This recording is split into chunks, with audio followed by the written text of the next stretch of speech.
Before we dive into this unbelievable true story of compassion at 30,000 feet, don't forget to hit that subscribe button and turn on notifications, because stories like this one will restore your faith in humanity. It was an early winter morning at LAX. The usual buzz of a major airport hummed through the terminal, voices calling out last-minute goodbyes, rolling suitcases, and the occasional barista shouting, "Caramel macchiato for Jessica." Travelers scurried along moving walkways, eyes darting between flight information screens and boarding gates. At Gate 47B, Flight 718 to New York City was preparing for final boarding.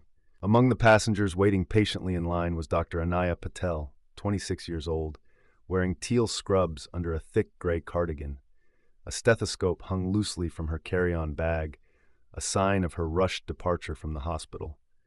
Her hair was pulled into a loose ponytail, and exhaustion was evident beneath her kind, almond-shaped eyes. Just hours earlier, Anaya had completed a grueling 24-hour shift in the pediatric cardiology wing at UCLA Medical Center. She hadn't planned to be on this flight, but an urgent call from New York's top children's hospital changed everything. A child with a rare congenital heart defect had taken a sudden turn. They needed her, and she couldn't say no. Across the gate, Linda Monroe, the head flight attendant for Flight 718, was conducting her final pre-boarding checks. She was in her early 40s, sharp-eyed and immaculately dressed in her navy and gold uniform. Her reputation was strict professionalism, zero tolerance for mistakes, whether from her crew or passengers. Linda's day had already started off rough. Her daughter Ellie, only 8 years old, had experienced shortness of breath again that morning, another episode in a long string of undiagnosed issues. Linda's ex-husband was supposed to take her to the doctor, but he forgot. So Linda, guilt gnawing at her stomach, kissed Ellie on the forehead and left her in the care of a neighbor, praying it wasn't serious. Again. Back at Gate 47B, Anaya handed her boarding pass to the attendant, who gave her a polite smile and motioned her through.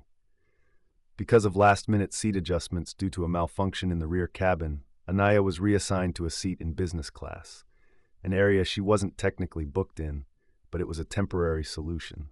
Anaya took her seat near the window and leaned back, grateful for the legroom she hadn't expected. Her eyes fluttered shut for just a moment. Then came Linda. As she entered the cabin, Linda noticed the young woman in scrubs sitting in seat 4A.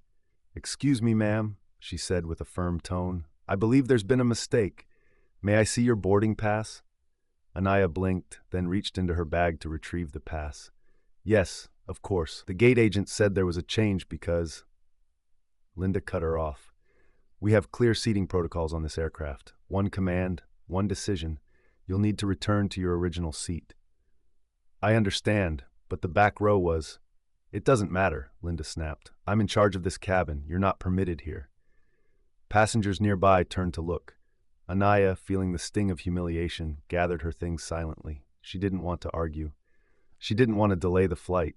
And honestly, she didn't have the energy to fight. "I'm sorry," she said softly, standing up. As she walked down the aisle to coach, no one knew who she really was. Not the passengers, not the crew, not even Linda. She was Dr. Anaya Patel, one of the youngest and most respected pediatric cardiac surgeons on the West Coast. And soon she would become the only person standing between life and death. For someone Linda loved more than anything in this world. The hum of the airplane engines began to rise as passengers finished settling in. Flight 718 was nearly ready for takeoff. Anaya Patel made her way quietly down the narrow aisle, clutching her backpack close to her chest. A soft "excuse me" escaped her lips as she passed passengers still arranging their luggage in the overhead bins. She eventually reached her new seat, 37B, wedged between two passengers. The middle seat, of course. Anaya folded herself into the space and offered polite smiles to the man at the window and the woman on the aisle. Her mind, however, was miles away, in an operating room back in Los Angeles, in the call she received just hours ago, and now in New York, where a child's life hung in the balance. She hadn't even had time to call her parents and explain where she was going. Up in business class, Linda returned to her duties.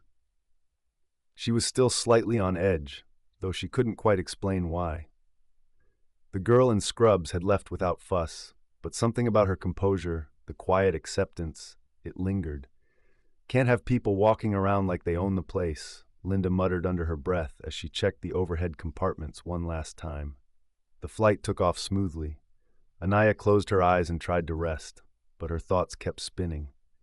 She recalled the child's file: male, age 6, congenital heart defect compounded by a recent viral infection.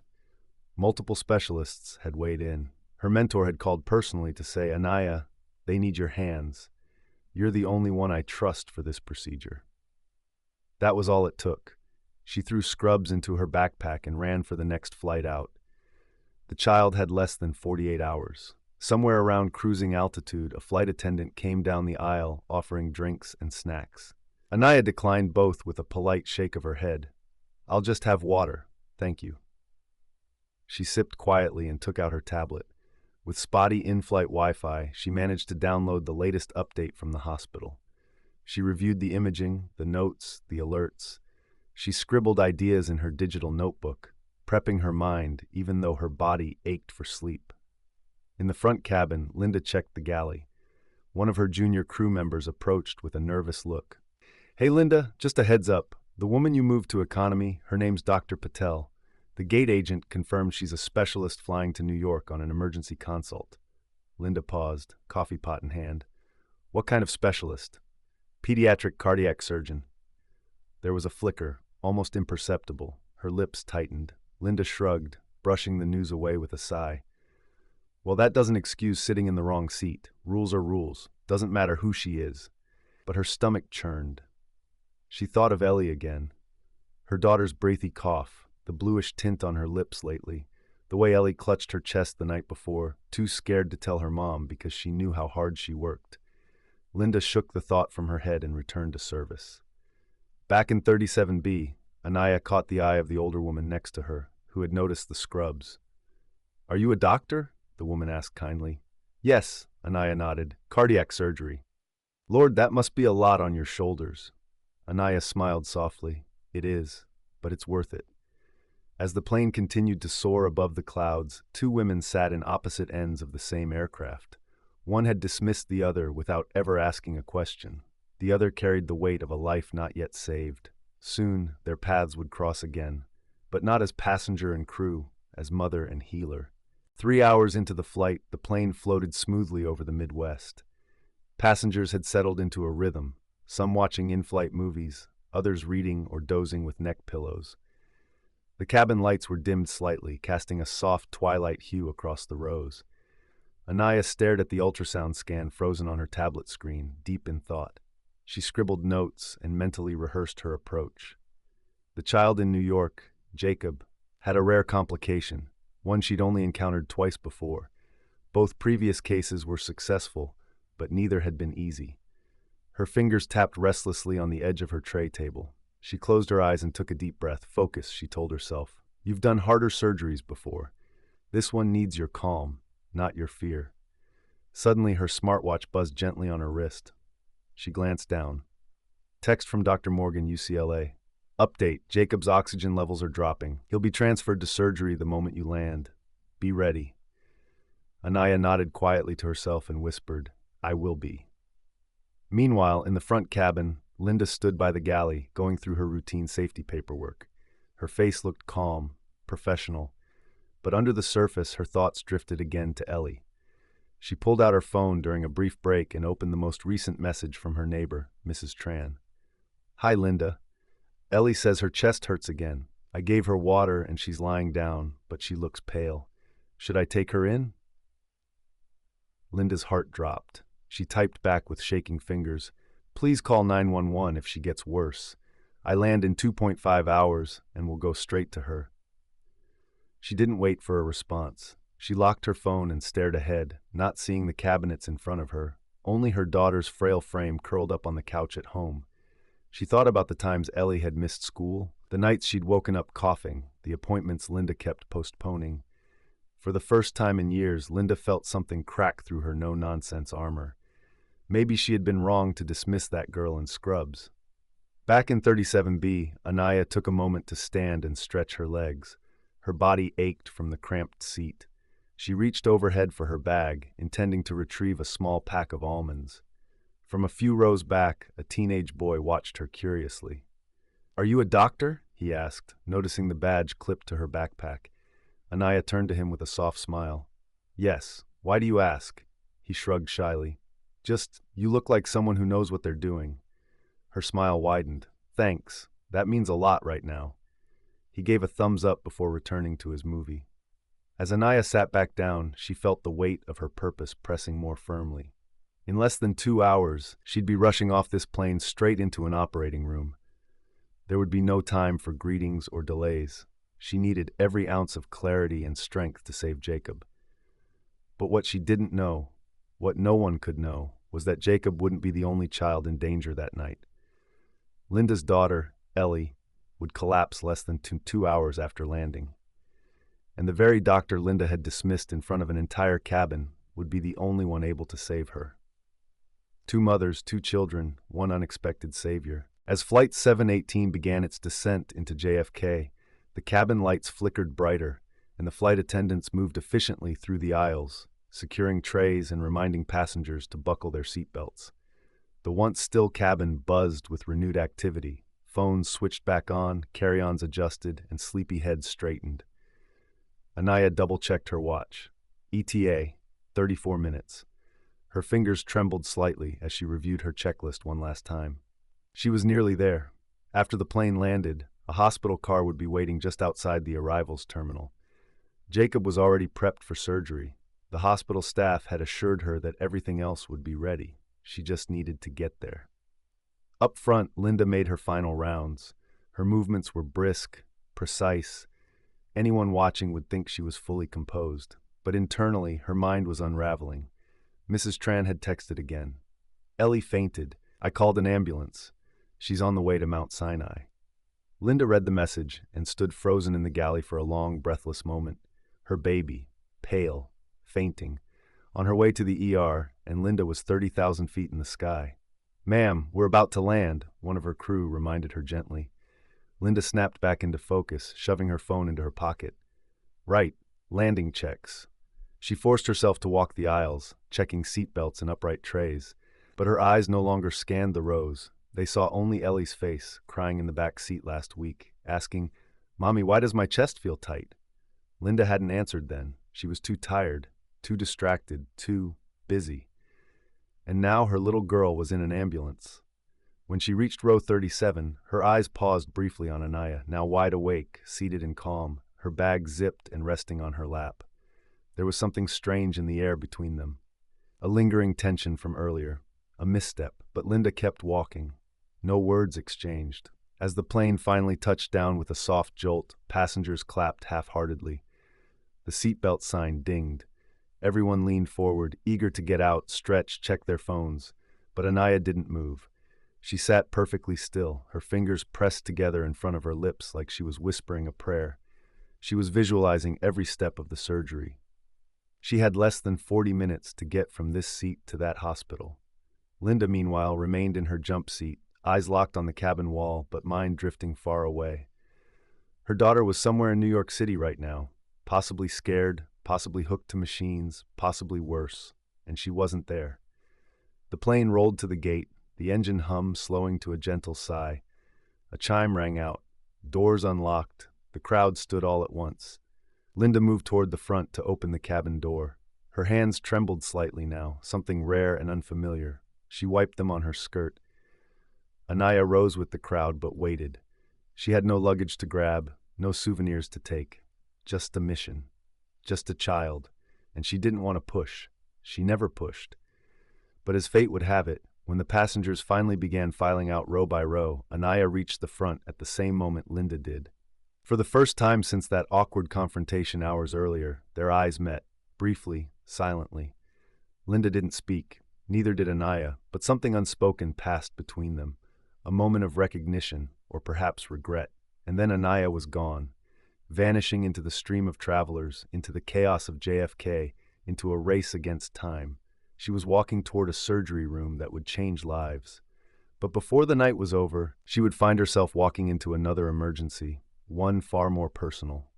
JFK was its usual whirlwind of motion, Families reunited with hugs, business people rushing toward black sedans, and screens flickering with arriving flights. But Anaya moved through it all like a ghost with a purpose. Her hospital driver stood just outside baggage claim, holding a small sign, Dr. A. Patel, Mount Sinai. She jogged over, nodded once, and climbed into the back seat before the driver could even finish greeting her. "We've got about 27 minutes to the hospital," he said, already merging into traffic. "They're prepped and waiting for you." Anaya didn't respond. She was already pulling up Jacob's charts on her tablet. The car swerved through the city, weaving past yellow cabs and early evening traffic. Outside, the skies darkened, and a light drizzle began to paint the windshield. Inside the car, Anaya felt her heartbeat slow. Not because she wasn't nervous, but because she had trained for this. At 26, she had already performed dozens of high-risk pediatric heart surgeries. But this case wasn't just risky, it was volatile. Jacob's ventricular wall had weakened rapidly. A rupture was possible. She would have minutes, not hours. As they turned onto East 98th Street, the hospital came into view. A nurse was already waiting at the emergency entrance with a clipboard. "Room 4 is prepped. Anesthesia standing by. The boy's condition is stable, for now." Anaya nodded, already tying her hair back. She changed into scrubs in less than 2 minutes and slipped on gloves as she entered the surgical floor. And just like that, she disappeared into her world of precision and purpose. Meanwhile, not far away, Linda stood in front of Mount Sinai's pediatric emergency room with tear-stained cheeks and shaking hands. She'd raced there in a cab straight from JFK after receiving one final text that turned her insides cold. "Ellie's oxygen levels dropping fast. Possible heart involvement. We need consent for emergency testing." She had barely made it through the hospital entrance before a nurse ushered her into a private waiting room. Linda could hear monitors beeping from beyond the glass doors.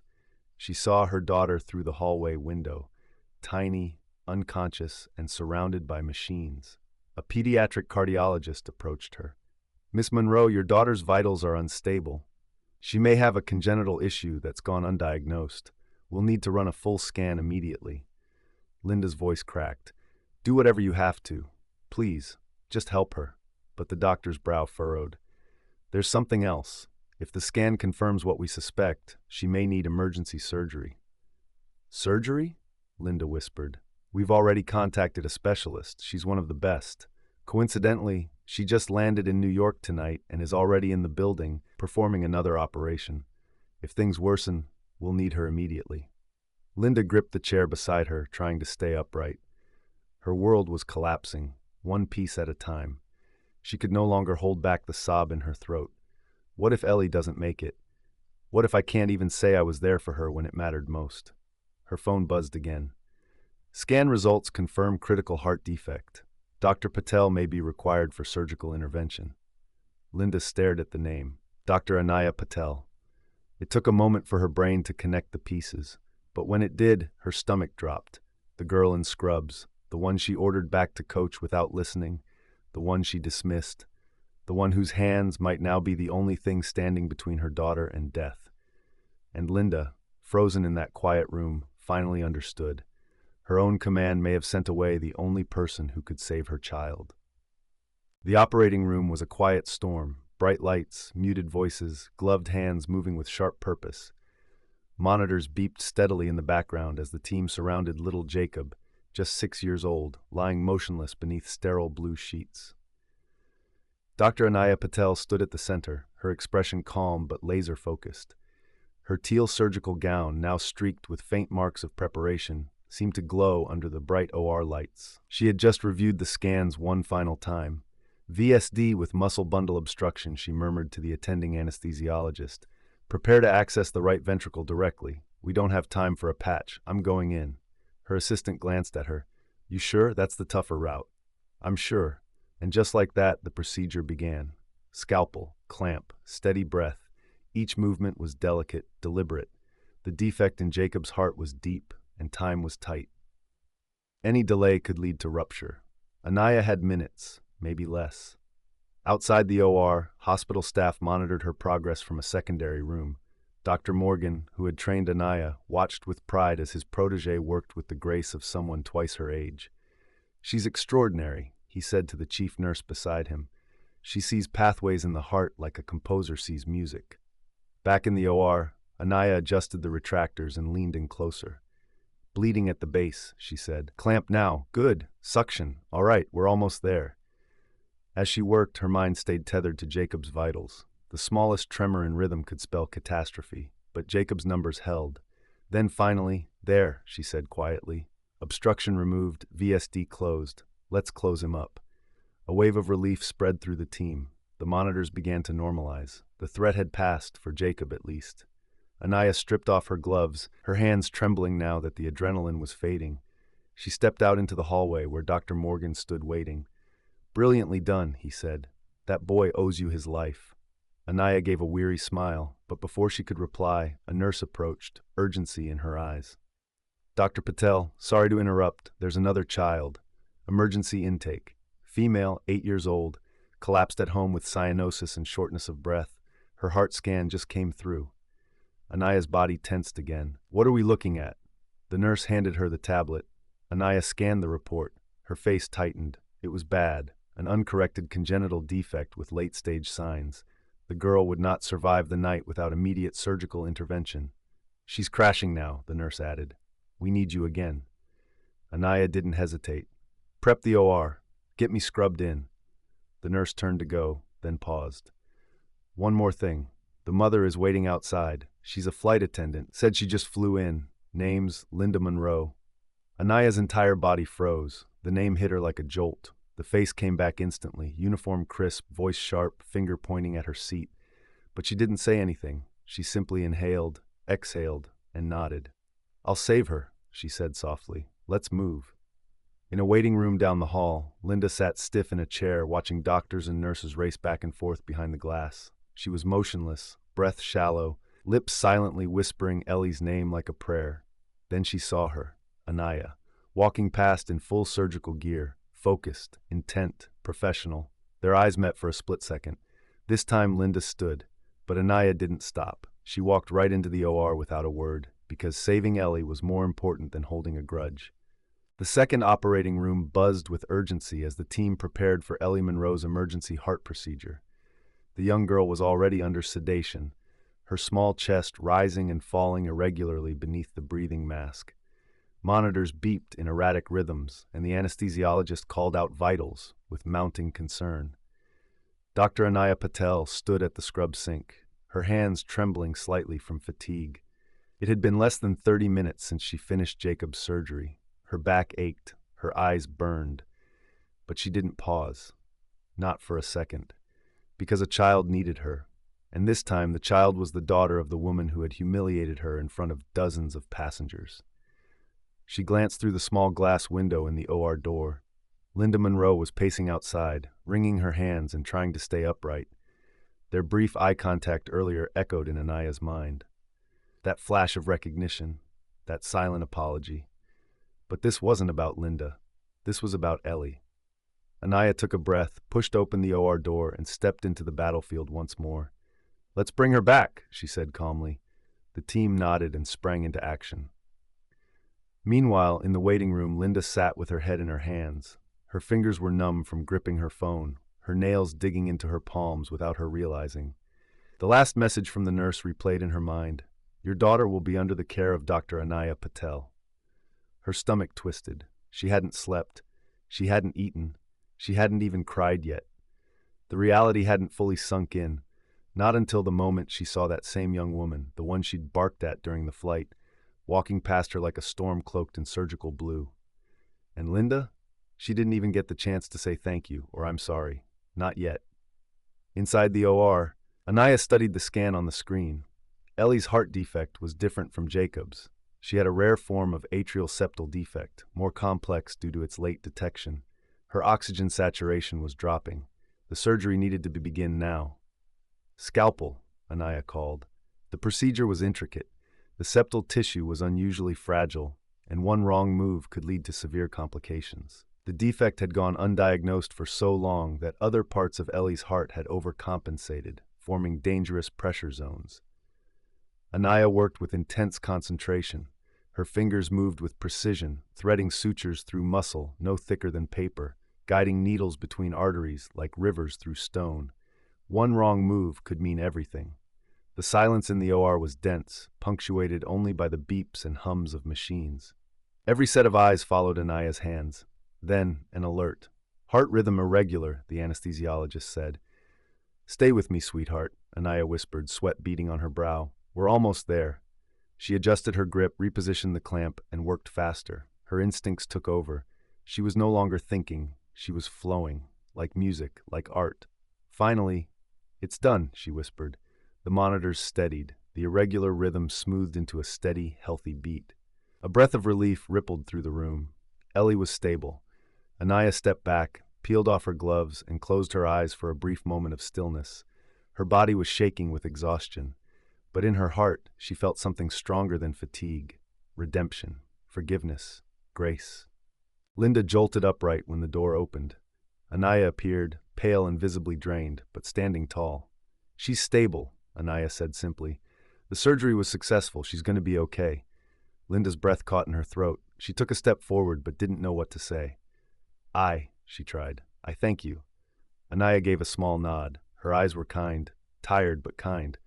"I'll be back to check on her in a few hours." Then she turned and walked away again.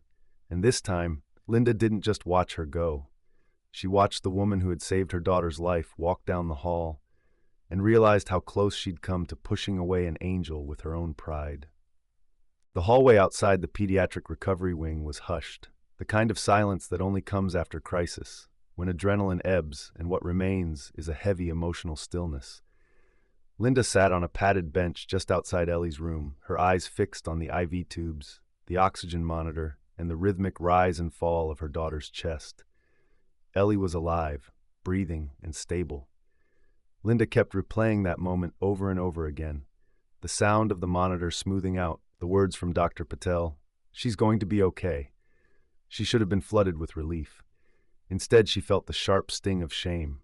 Every detail from the flight replayed in her head like a broken film reel. Her raised voice, the authoritative command, the dismissive tone. The way the young woman in scrubs had quietly complied, offering no resistance, just dignity. And now that same woman had not only saved one child tonight, but two. Linda wiped at her eyes, stood slowly, and took a breath she didn't even realize she'd been holding. It was time.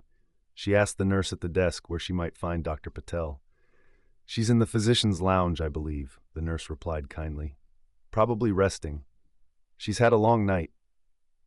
Linda made her way down the hall, her footsteps soft on the tile. When she reached the lounge, she peeked inside hesitantly. There she was. Anaya was seated on a low couch, her head tilted back, eyes closed. A half-empty bottle of water rested on the table beside her, and her scrubs still bore traces of the 2 surgeries she'd just performed. Her hands were folded in her lap, fingers twitching slightly, perhaps still replaying each incision, each suture, each second where a life had hung in the balance. Linda stood frozen in the doorway for a moment, guilt weighing down every part of her. She knocked gently. Anaya stirred, slowly opening her eyes. When she saw who it was, her body tensed slightly, just for a moment, but she said nothing. Linda stepped inside. "I'm sorry to disturb you," she began, voice soft. I had to come." Anaya nodded once, silent. Linda walked in and stood awkwardly near the edge of the couch, clutching her hands together. "I owe you an apology," she said, her voice trembling. "A real one. On that flight, I treated you unfairly. I spoke to you like you didn't matter, and I judged you before I even gave you the chance to speak." Anaya listened quietly. Her expression was unreadable, but not cold. Linda swallowed hard. "I've always prided myself on being a professional, on having control. But the truth is, I was scared. My daughter had been sick for weeks, and I was avoiding the signs, and I took that fear out on you." Silence fell again. Then Anaya spoke. Her voice was calm, steady. "I didn't take it personally," she said, "but I did remember." Linda looked down, ashamed. "I wouldn't have blamed you if you'd walked away when you saw who Ellie was," Linda whispered. Anaya shook her head gently. "I'm a doctor," she said simply. "We don't choose who's worthy of help. We just help." A beat passed between them, thick with emotion, heavy with unspoken truth. Then Linda did something she hadn't done in years. She cried. Not the quiet tears from before, but full, shaking sobs. She sank into the chair across from Anaya and buried her face in her hands. I thought I had all the answers. One command, one decision. That's how I've lived for years. But tonight, you were the one who made the right decision. Anaya stood slowly and moved to sit beside her. She didn't offer platitudes or empty reassurances. She simply sat there, her presence gentle and grounding. Sometimes grace isn't loud. It doesn't come with applause. Sometimes it just sits beside you in your quietest hour. The sun had just begun to peek over the skyline of New York City, casting soft orange rays through the hospital's tall windows. Morning light filtered into the pediatric recovery room, falling across Ellie's peaceful face. Her tiny fingers twitched occasionally as the sedatives wore off, her chest rising and falling in steady rhythm, a miracle in motion. Linda sat at her daughter's bedside, holding one of those small hands in both of hers. She hadn't left the room since the surgery. Her once crisp uniform was wrinkled. Her hair was undone. But for the first time in weeks, she looked at her daughter without fear. She remembered tucking Ellie into bed just a few nights ago, brushing her hair and humming softly, pretending not to notice how Ellie had clutched her chest after running up the stairs. How many signs had she missed? How long had she ignored her mother's intuition in favor of the structure and order of her job? Linda gently leaned down and kissed Ellie's forehead. "You're going to be okay, sweetheart. You've got the strongest heart I know." At that moment, a soft knock sounded at the door. Linda turned. It was Dr. Anaya Patel, wearing a clean set of scrubs and holding a clipboard. Her expression was gentler now, no longer guarded or distant, just present. "May I come in?" she asked. Linda stood quickly. "Yes, of course." Anaya stepped inside, glancing briefly at Ellie's vitals. Everything looked good. The girl would be in recovery for a few days, but the danger had passed. "She's healing well," Anaya said. "There's no sign of post-op complications. We'll keep monitoring her oxygen levels and heart rhythm closely, but she's through the hardest part." Linda blinked back grateful tears. "Thank you, again." Anaya hesitated for a moment, then smiled softly. "You don't have to keep thanking me." "I know," Linda replied, "but I think I'll be saying it for the rest of my life anyway." They both shared a small, quiet laugh, an easing of tension between two women who had met as strangers in conflict, but now stood together in shared humanity. Linda gestured toward the chair beside Ellie's bed. Would you sit with us for a moment?" Anaya nodded and took the seat, resting the clipboard on her lap. The morning was quiet, the hum of machines rhythmic and gentle. "I didn't always want to be a surgeon," Anaya said suddenly. Linda turned, surprised by the confession. "I wanted to be a writer when I was a kid, but then my little brother got sick, heart failure. He was 8. Her voice faltered slightly. "He didn't make it, but his doctor, she stayed with us the whole night, held my mom's hand, explained everything like we mattered." Linda listened, silently absorbing every word. "I decided that night that I'd become someone who could do what she did," Anaya continued. "Save children, offer hope, be calm when everything else falls apart." Linda exhaled slowly. "And you've done that. You did that for me, for Ellie." They both looked at the sleeping child, her face soft and relaxed, cheeks flushed with life again. "I judged you," Linda said quietly. "The moment I saw you, I saw scrubs and youth and, well, I thought I knew everything. But I didn't even know your name." Anaya gave her a warm look. "Now you do." "Dr. Anaya Patel," Linda repeated, as if committing it to memory. "A name I'll never forget." The silence that followed wasn't awkward. It was full of understanding, of healing, of quiet respect. Because sometimes the people we least expect become the ones who teach us the most. Not through lectures, but through grace. The next morning brought with it the gentle bustle of hospital life. Nurses exchanged quiet greetings during shift change, doctors checked their rounds, and sunlight spilled through the windows with a promise of a new day. In room 204, Ellie Monroe stirred for the first time since surgery. Linda was at her side in an instant, brushing strands of hair away from her daughter's face. "Ellie," she whispered, voice trembling. "I'm here, baby. You're safe." Ellie blinked groggily. Her voice was hoarse. "Mom?" Tears streamed down Linda's cheeks as she smiled. "Yes, sweetheart, Mommy's here." "I had a dream," Ellie murmured, her eyes barely open. "There was a lady. She had warm hands. She held my heart." Linda chuckled softly, crying and laughing at the same time. She did more than that, baby. She saved it. Ellie's gaze drifted off again, her body easing back into rest. But that moment, those first few words, were enough. She was conscious. She was alive, and Linda knew she owed that to one woman. Later that day, after Ellie was settled with round-the-clock monitoring, Linda made her way to the hospital cafeteria to grab coffee. Not because she needed caffeine, but because she needed air, distance, a place to gather herself. She stirred her cup absent-mindedly, then took a seat near the window, and there, sitting 2 tables away, was Anaya, alone, with a small notebook open, quietly journaling. Linda didn't hesitate. She walked over, holding her tray awkwardly. "Do you mind?" Anaya looked up, surprised but not unfriendly. "Not at all."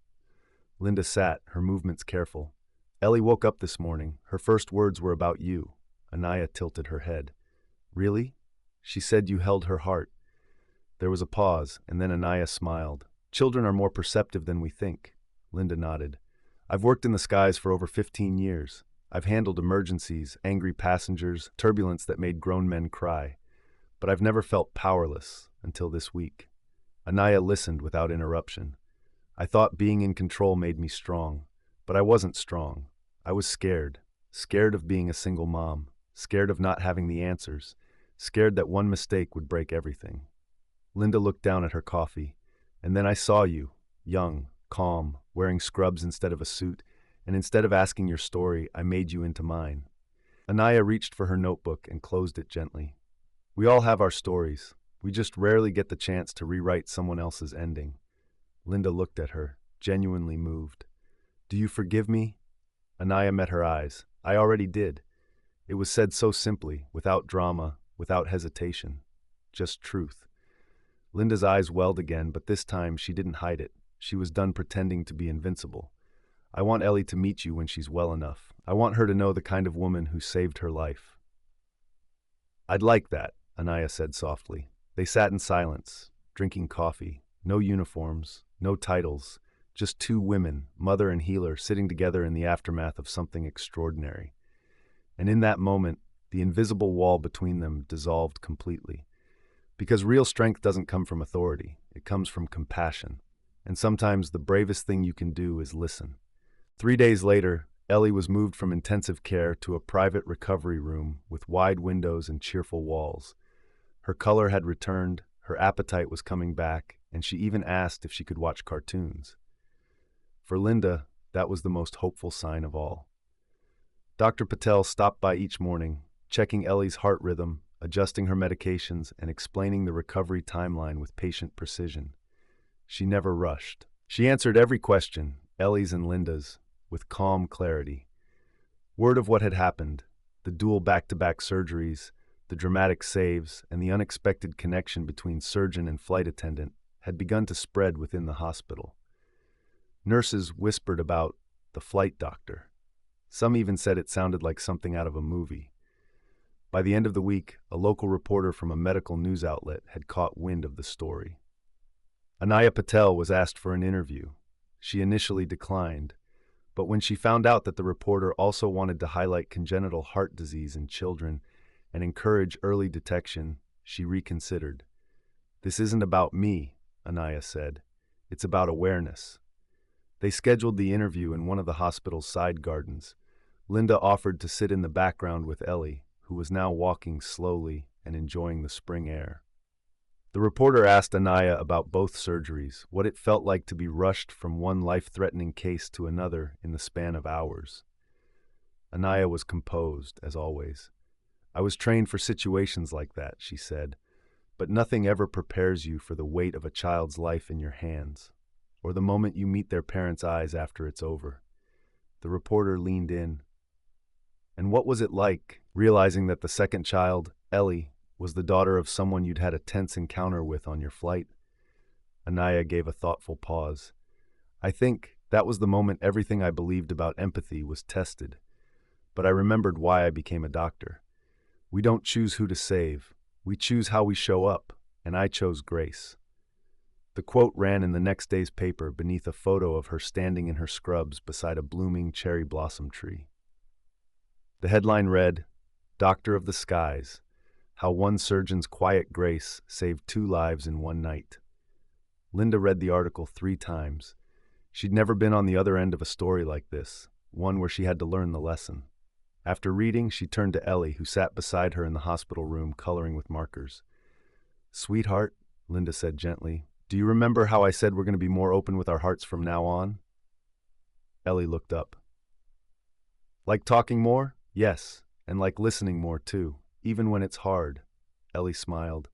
"Like how Dr. Patel listens when I'm scared." Linda swallowed the lump in her throat. "Exactly like that." Later that afternoon, Linda returned to the garden where the interview had taken place. She found Anaya seated on the same bench, reading the article quietly to herself. "You didn't tell me you were a celebrity now," Linda teased gently. Anaya chuckled. "Only in a hospital with too much free time and not enough humility." They both laughed. Then Linda pulled something from her purse. It was a small envelope. "I wrote something for you," she said. "It's not much, but it's from my heart." Anaya opened it. Inside was a handwritten note in careful looping script. "You gave my daughter life. But more than that, you gave me back mine. You reminded me that command without compassion is hollow. From this day forward, I promise to lead not just with rules, but with heart. Linda." Anaya held the note gently in her hand, and for the first time since she boarded that flight, her eyes filled with tears. A week passed. Ellie's recovery had been nothing short of remarkable. Her heart, once under dangerous strain, was now beating strong, steady, and full of life.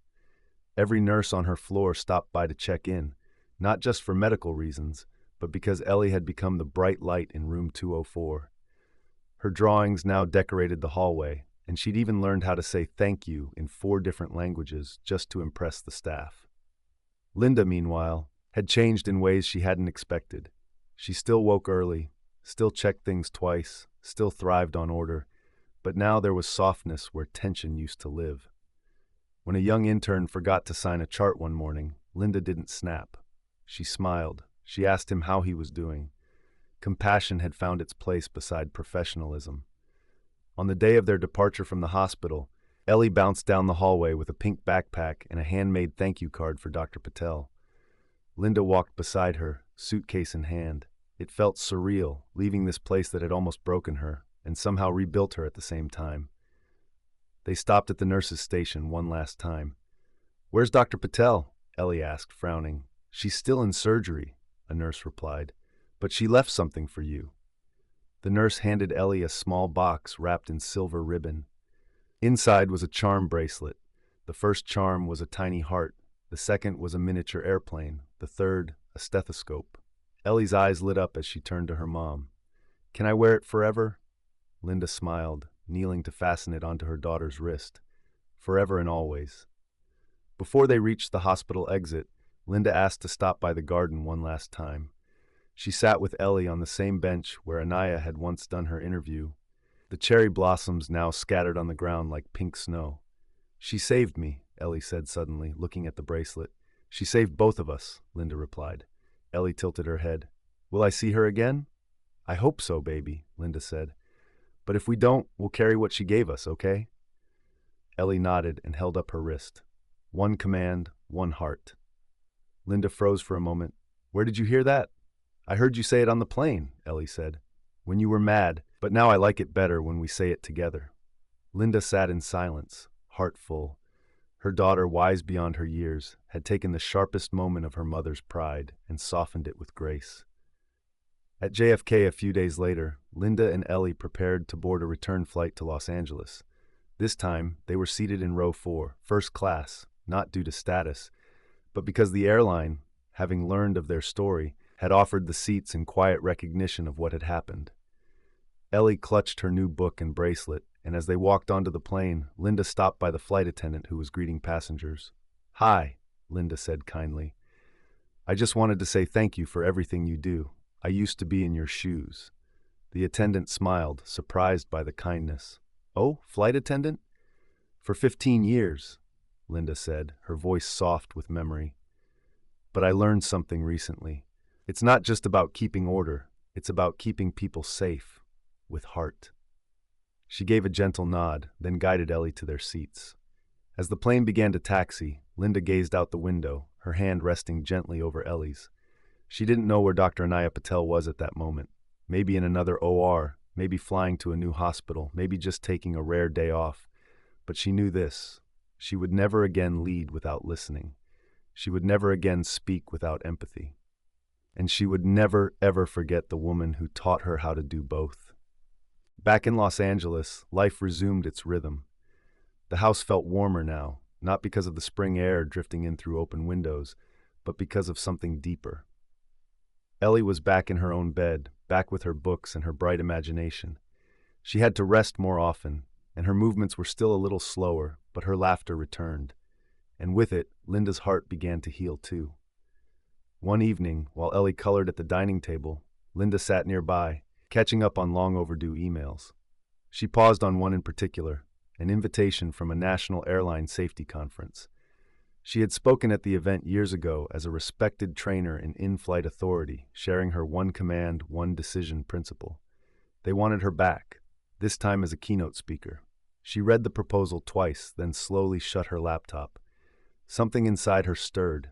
Not long after, Linda began drafting a new talk, one that didn't center on control or discipline, but on humanity in high places.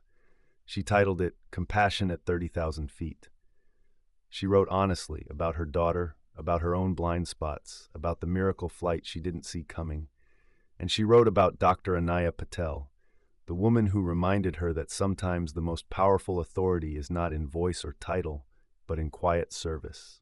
Meanwhile, in New York, Anaya was preparing for her next journey. A medical relief trip was taking her to Kenya, where she'd be part of a rotating team offering heart surgeries for children in remote villages.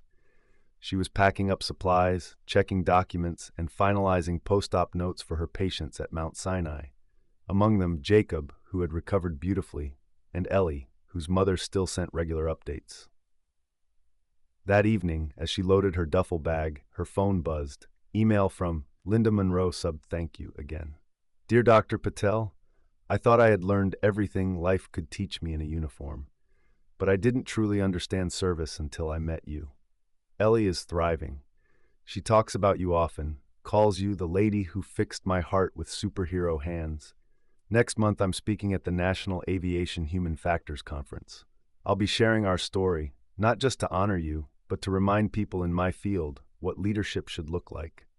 If you ever want to join us as a guest speaker, you would be welcomed like royalty.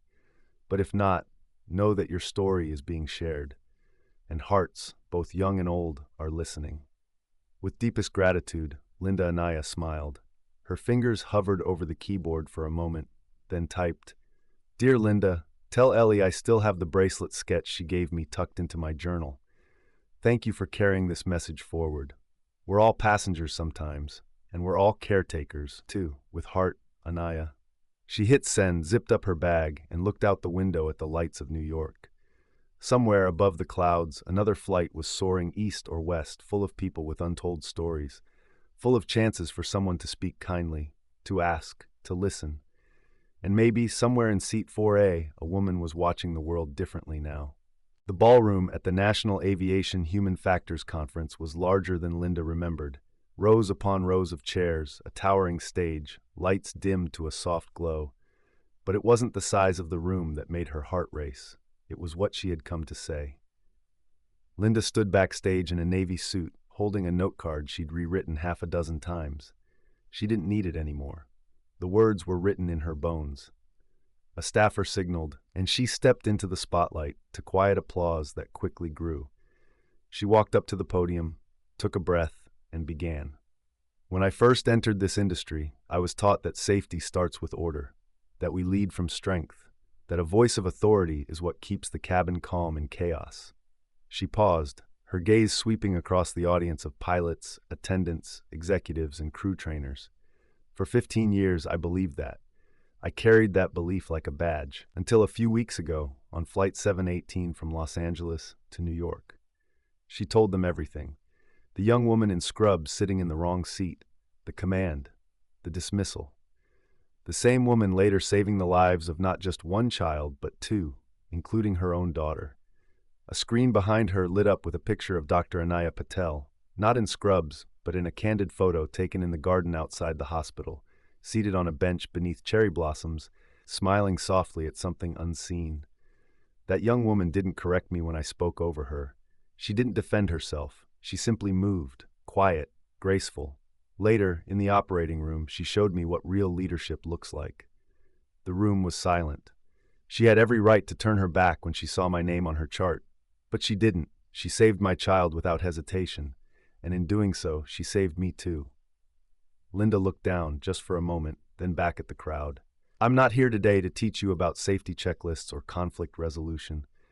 I'm here to tell you that no matter how long you've worn your uniform, you never stop learning. She held up her old training note card, the one she used to hand out to new flight attendants. One command, one decision. Then she held up another, new, handwritten. One command, one heart. I'm keeping the motto, Linda said, smiling faintly, but I'm changing what it means. From now on, the command isn't about control, it's about care. And the decision isn't about hierarchy, it's about humanity. A murmur ran through the audience, then applause, not polite, not routine, but real, moved, emotional. When Linda stepped down from the podium, people were already rising to their feet. Later, at the evening reception, several attendees came up to her. Some shared stories, others simply thanked her. But one woman, a senior flight instructor with silver hair and decades in the industry, leaned in and whispered, "You just rewrote the language of leadership." Linda looked around the room and smiled. "No," she said quietly. "A young doctor did. I just finally learned how to read it." As she rode the elevator back to her hotel room that night, Linda checked her phone. A photo had come in from Kenya. It was Anaya, standing under a wide blue sky. Children gathered around her as she smiled and knelt beside a girl who was clearly post-op. The caption from a fellow volunteer read, "The heart of a healer never rests." Linda smiled and replied simply, "And may it never have to carry that grace alone." 6 months later, Flight 718 was once again preparing to depart from Los Angeles to New York, but this time, the atmosphere was different. In the flight crew briefing room, a younger team of new recruits gathered around as Linda Monroe, now promoted to a senior training role, stood at the front. On the table before her was a photo of a girl with bright eyes and a pink charm bracelet, and beside it, a small journal embossed with the initials AP. Linda didn't use slides anymore. She didn't need them. "I know you've all studied procedure, you've practiced drills, you've learned the rules," she began, her voice even, warm. "But today I want to share with you the story that changed how I serve and how I lead." And she told them. Again, the flight, the mistake, the surgeon in scrubs, her daughter, the surgery, the lesson. No detail was left out. Because it wasn't just a story anymore, it was part of the culture she was helping to build. One where uniforms didn't hide empathy. One where listening mattered as much as leading. She looked each of the trainees in the eye. "You'll be the first face someone sees when they step onto a plane. You might not know who they are, you might never know their story, but I hope you treat them like they matter anyway." One hand went up. A young trainee with wide eyes and a nervous smile. "Ms. Monroe, do you ever think about what would have happened if you hadn't changed?" Linda smiled, her voice steady. "Every day. And every day, I'm thankful I got a second chance to do better." She ended the session with something new. Not the old slogan, but the revised version. "One command," she said, tapping her heart. "One heart," they replied in unison. Across the world, in a modest medical clinic just outside Nairobi, Dr. Anaya Patel finished stitching up a young boy with a condition strikingly similar to Ellie's. The room was hot. The power had gone out twice that day, and the monitor had failed midway through the operation. But the boy lived. As she pulled off her gloves, one of the nurses handed her a note. It was from a young American volunteer who'd arrived that morning. He was a flight attendant in training. His note read, "Dear Dr. Patel, I heard your story during our orientation. You're the reason I chose this trip. I don't know if I'll ever save a life like you did, but I hope I'll see people the way you do, from the inside out. One command. One heart." Madanaya held the paper to her chest for a moment, smiling. Sometimes, the most powerful waves begin with the smallest ripple. That night, as a new crew boarded Flight 718, they checked buckles and smiled at passengers, each silently carrying Linda's message. And somewhere above the clouds, compassion flew at 30,000 feet, not because someone gave an order, but because someone once made a choice to listen, to forgive, to lead with heart.